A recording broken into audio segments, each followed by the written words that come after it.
Pemakaman Raja-Raja Mataram. Ini gerbang utamanya. Kita lagi bareng Pak Pur. Ahli sejarah. Kita sampai pada regol pintu gerbang makam Panembahan Senopati, Raja Mataram pertama yang memerintah tahun 1582 sampai 1601. Tembok-tembok dengan Ini masih asli dari dulu. nuansa Timur Tengah, Eropa, Jawa dan India. Timur Tengah, Eropa, Jawa, India. Dari India dikenal Hinduisme dengan tingkatan Kama, Arta, Dharma, Moksa. Kalau Buddha itu bersifat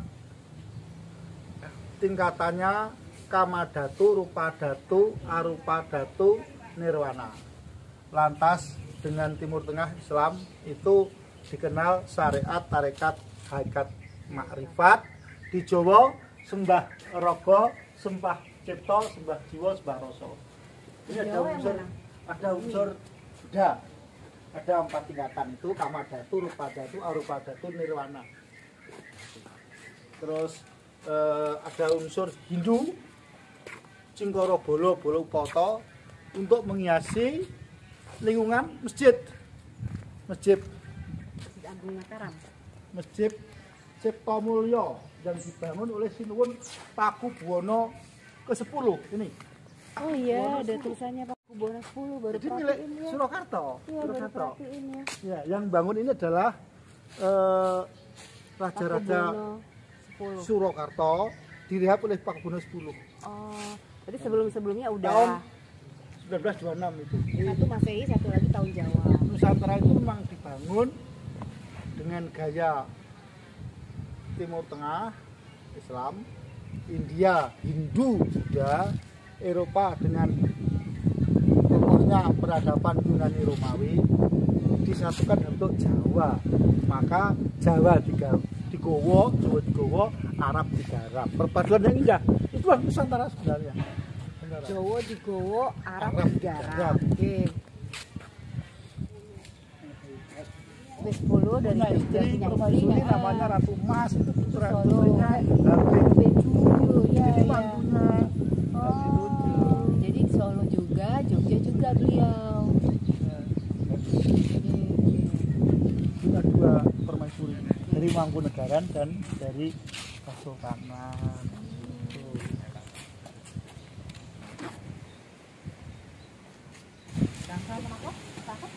Palerman mulai masuk kompleks Bangsal Palerman.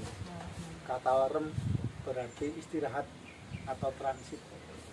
Para abdi dalem jungkunci kalau sedang bertugas, sementara berganti baju dandan di Bangsal Palerman.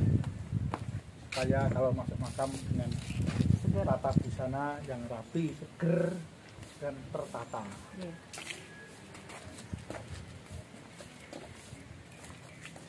Anu bahkan ketinggalan. Sini sana. Buat benerak pergi. Tak ngagem mandi. Betul itu mawon.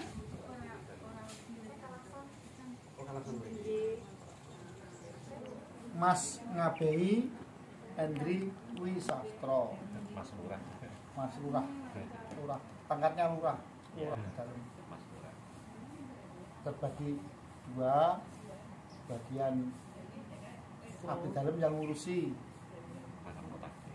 makam Kota Gede, utusan dari Surakarta dan Jakarta. Jakarta. Ada dua ya Pak ya, ada yang Ada dari Jogja, ada yang dari Surakarta. Ya. Karena kan setelah ada perjanjian jadi Mataram terbagi dua ini, otomatis semua aset Mataram Bagi dua. bagi dua, Iya. termasuk pengelolaan makam Kota Gede dan Wonogiri juga dikelola oleh kedua keraton. Kalau yang Bapak mau- Jogja, Jogja. Bapak di Jogja. Iya. Bajunya beda. Kalau Surakarta pakai beskap. Ya, lulus saja. Kalau pas perlu nih Solo ya Solo, Jogja ya Jogja. Tapi ya orang sini. Ini ngaton, bukan dari ini. Ada Pamanahan. Ini Panembahan Senopati. Ini Bapak.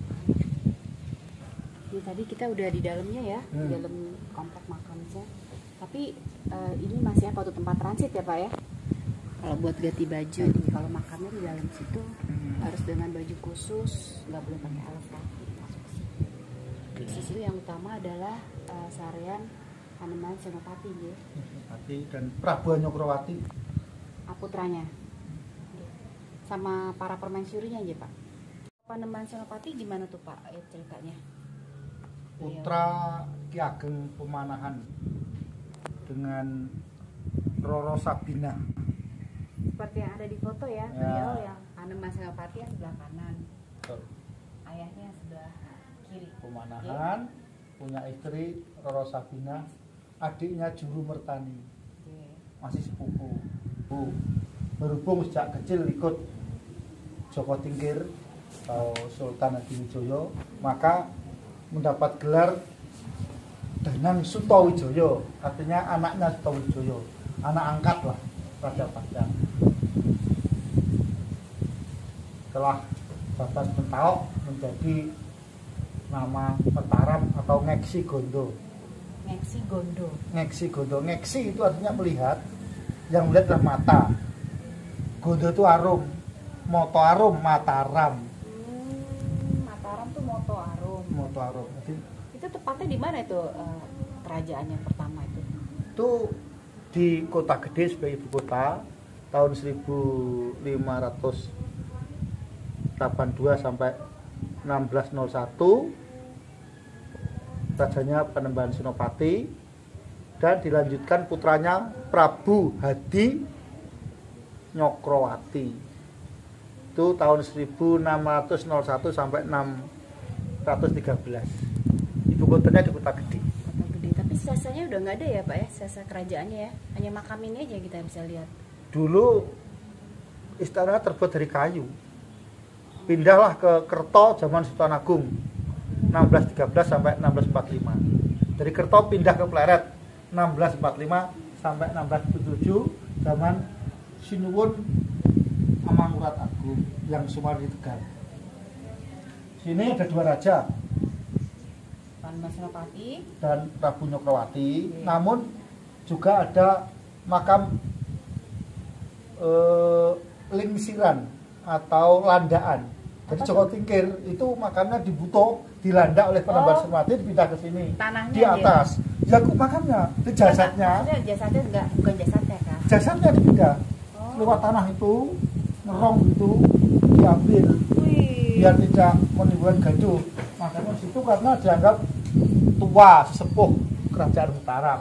Jadi Joko Tingkir itu kan bapak angkatnya Panembahan Senopati, untuk menghormati pindah ke sini lewat jalan tanah terowongan sini Sragen sana. Kayak gitu gimana sih caranya tuh? Wah, Betul-betul terowongan pakai beneran ngelmu apa? lah. Iya, bukan Iya. maksudnya terowongannya betul-betul ada Iya, apa? masih pun ada, masih ada itu, masih ada. Maka kalau sedang ada pagebluk itu juga menolong. Kalau Yogyakarta ada pagebluk, sepertinya terowongan itu nanti bisa alternatif. Dulu atas restu Kanjeng Ratu Kidul. Ratu Kidul kan istrinya Panembahan Senopati. Saben mendra saking Wisma lelono leladan sepi ningsep sepuing supana mrih pana pranaweng kapti Gusti sing tias marsudi mardawaning budya tulus masurah kasupratan ing madyaning Jaladri sruning brata ketaman Wahyu Jatmika. Wahyu Jatmika artinya wahyu keprabon. Artinya Jadi raja. legitimasi untuk menjadi Raja Mataram itu Wahyu Jatmika. Diperoleh di Samudra Kidul saat bertemu dengan Kanjeng Ratu Kidul. Ada Ratu Kidul, ada Roro Kidul. Ratu Kidul itu rajanya, Roro Kidul patih, abdi dalamnya. Ya, yang Ya. suka menjelma. Ya, masa Kanjeng Ratu tiap hari dengan orang yang berenang nggak mau deh, Ya. gengsi, nggak level. J. Jadi itu cuma prajurit Ratu Kidul. Nah itu Kidul yang menjadi legitimasi Permaisuri. berdirinya Mataram. Mataram. Terus terakhir Raja Mataram siapa Pak? Sampai saat ini berlanjut. Dengan Jogja Solo ini ya, Ya, Surakarta ya. ini. Mangkunegaran Bapak Laman itu juga cabang ranting Mataram pokok. Setelah diganti, Jakarta mendapat wilayah 5 kabupaten minus kota gede Imogiri dan Ngawen. Maka kota gede itu SKA Surakarta.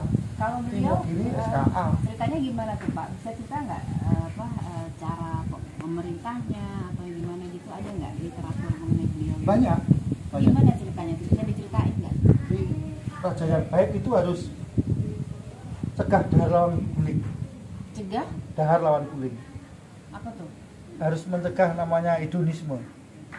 Yang enak-enak fisik itu dihindari. Cegah. Ya. Dia harus suka merenung kontemplasi tengah hutan, pinggir Tokoh laut. ya, semedi terus ya. Ya. Jadi kalau dia pindah-pindah makan di hotel itu rendah. Jadi itu penting. Jadi atau Malah dia apa tuh namanya? terlalu sibuk dengan lawan jenisnya jelek. Iya. Jelek. Jadi malah kasektennya hilang, kesektennya hilang. Malah apa tuh prihatin ya, laku Oh iya, prihatin itu. ya seorang raja ya. Maka sampai saat ini kebanyakan bangsawan itu tidak boleh tidur sebelum jam 12 kan. Dia terbiasa jam 4 terbangun, jam 2 tidur, 2 jam lah. Itu mereka itu memang gratis untuk itu. Semedi Iya, terus meditasi. Sebetulnya itu ya dari Nabi, Nabi itu dapat wahyu dari Gua Hira kok. Gua Hira mereka itu dapat kenapa Tapa kami juga, ya iya, tokoh. sama-sama tapa, Justru ya. mereka niru Nabi. Iya. Kalau yang melarang Nabi dia itu tidak pewaris Sekarang, Nabi. iya. Ya. Sekarang kalau Tapa dibilangnya Musyrik. Benar itu kan adalah Nabi. Nabi padahal Tapa Dapat baru wahyu dapat itu wahyu, iya. di Gua Hiro. Gua Hira. Nah, konsep kerajaan ya satu. Narendra Gung Binatara, raja itu dianggap dewa. Baudenda Nyokrawati. Baudenda itu artinya pegang hukum. Nyokrawati pegang kekuasaan, hukum dan kekuasaan, eksekutif dan legislatif. Pegang itu. Absolut. Nah, tetapi ada komanya. Berbudi bawa leksono. Harus penuh dengan budi belas kasihan, keluhuran hati. Dia harus adil dan bijaksana, pemurah, ramah, memayu hayuning bawono. Dia juga ikut serta dalam pelestarian keabadian dan kedamaian. Tidak cuma enak saja, Iya, puasa iya. tidak. Berpuasa tapi Ada ulas kewajiban, kasih. ada hak dan Iya. wajibnya itu. Kalau itu dilanggar poncatan wahyu kan gitu. Iya. Ya, Ada wahyu. konsekuensinya kalau dilanggar. Iya. Iya.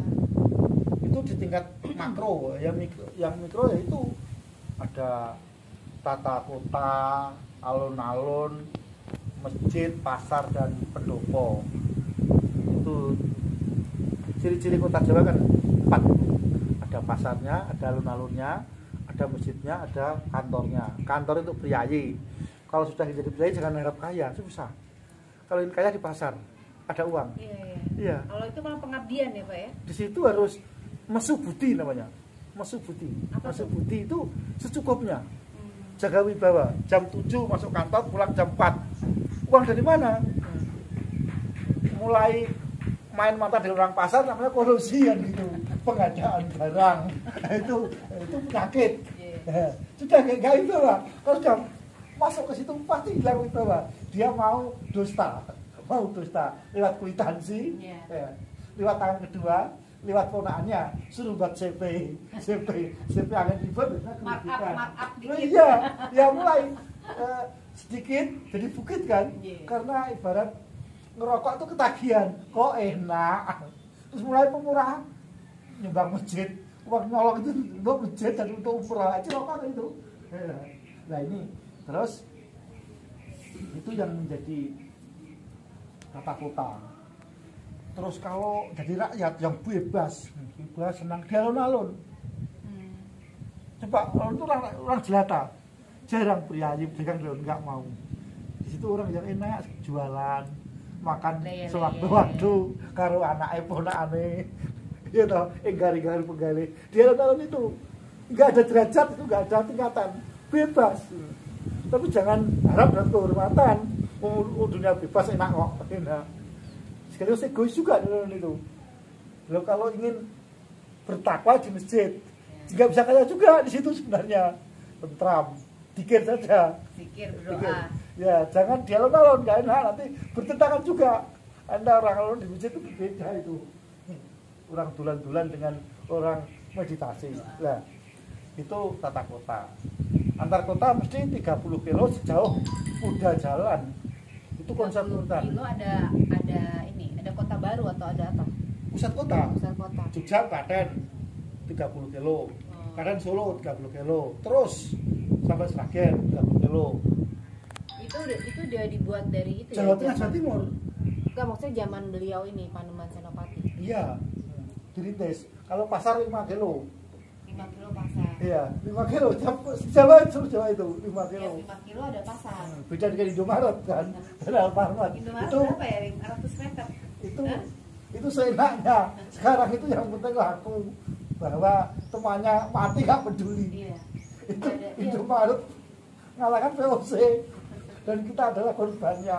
Enak ya. Gampang pasti harganya. Tapi ingat itu kan kolonialisme baru, menghisap lahir batin. Kaltas itu bukan pemilik tapi adalah kasir maksimal. Jadi kasir jam 1 malam. Kan kasihan sekali. Kalau zaman komuni 8 jam, ini 24 jam. Iya. Nah itu yang itu zaman Senopati. Nyokrowati zaman megah-megahnya Nyokrowati sebenarnya. Di putranya ya? Ya, tapi jangan diekspos. Jadi karena? Tadi Senopati sebenarnya orang ahli laku. Dia untuk uangnya itu permaisurinya Waskita Jawi dari Pati. Permaisurinya Panembahan Senopati. Itu ya, apa? Jati, Bun Jati. Hutan Jati Papua. itu ya. Jadi yang bangun Mataram itu Waskita Jawi, itu putrinya Ki Ageng Benjawi, Bupati Pati. Kan butuh belanja APBN, ABBK. Belanja kerajaan. Dari mana Panembahan Senopati? Cuma punya pajak pasar kota gede itu, cuma itu. Ya istrinya kan kaya raya dari Pati. Waskita Jawi, terus nanti dapat permaisuri kedua dari Madiun namanya Retno Dumilah. Retno Dumilah itu lebih politis. Semua dimakamkan di sini, Pak. Retno Dumilah itu putrinya Pangeran Timur. Pangeran Timur Bupati Madiun, anaknya Sultan Trenggono Demak. Enggak mau ngakui Mataram. Ngapain kami lebih senior? Kenapa harus mengakui Mataram? Memberontak Madiun. Maka ada lakon Bedaing Madiun. Senopati itu perang dengan Retno Dumilah, kalah. Mau bunuh diri. Kenapa kamu mau bunuh diri? Senopati ditanya oleh juru bertani. Saya itu kalah dengan wanita. Perang kok kalah itu gimana? Terus kamu kan punya senjata ampuh. Iya, ya ibarat saya suduk kan, nggak mempan. Gimana? Terus ngomong-ngomong berdua, Senopati, kamu itu kok kurang pintar. Jangan Kiai Barat dong untuk menaklukkan Retno Dumilah. Nah apa? Ya pusakamu yang asli kan. Nah itu. Maka Retno Dumilah punya tombak Tumplung Madiun namanya. Madiun, tapi kalah dengan pusaka Alip. Grup Alipnya sih. Dia kalah. Kalau kalah Sakti ya? Iya, pusakanya penuh Senopati kok.